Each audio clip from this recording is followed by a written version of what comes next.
Welcome to day 9 of the Easter stitch along. Today we are bringing more texture to our scene by stitching the bottom section of grass. For this step, you'll need size 22 needle in the 2 shades of green that we used the other day up here for this hill, 3362 and 3364.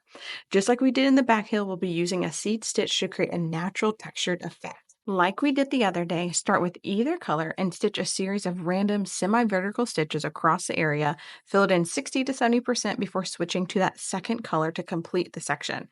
The key difference in this section is that we'll be bringing a few stitches up into the base of the tomb opening, and the tombstone. This will just help blend the grass naturally rather than having this straight line of grass. In addition to that, we're also going to be stitching over this line, not just up to it, but over it. Again, trying to not create a perfectly straight line so that it looks a little more textured and a little more natural. So if one stitch comes this far over and one goes right on the line and one comes a little further out, perfectly fine. Just allow it to look more natural rather than, again, having this like blunt straight line. So let me get started and show you. When we do these stitches that are going to be going up onto the tomb, you want to stitch into it versus coming up in the middle of the tomb. That way you don't accidentally pull on too much floss. So I'm just going to go up a little.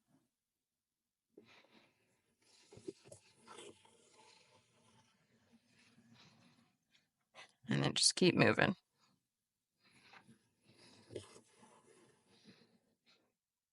So I went over that line there at the bottom just a little.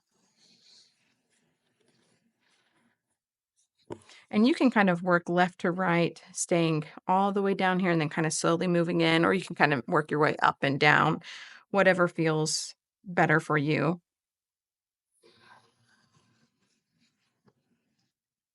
And again, make sure these stitches are a little bit on the longer side. Of course, they're going to be a little bit shorter here in the edges because there's only so much space to stitch. But you want to have a little bit longer grass so that, one, you're not taking too much time to stitch your grass, but also so it just looks a little more grass-like.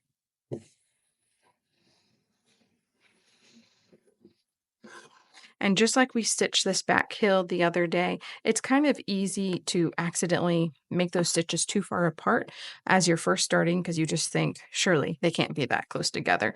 But then as you stitch more, you tend to get a little bit closer and more comfortable with what you're doing. So if you need to come back and fill in areas a little bit more, you're welcome to do that. I'm going to go ahead and fast forward the rest of this video just because it is pretty much a repeat of what we have already done. Feel free to really take a look at that video and watch it as it's fast forwarding if you really want to see how we're doing that grass, or even look in your digital guide and look at a close-up photo and just see how many times I really came up into the tomb area. So let me go ahead and fast forward.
All right, so that is it for today. Tomorrow we will add the final floral details, so be sure to like this video and subscribe so you don't miss it. See you then.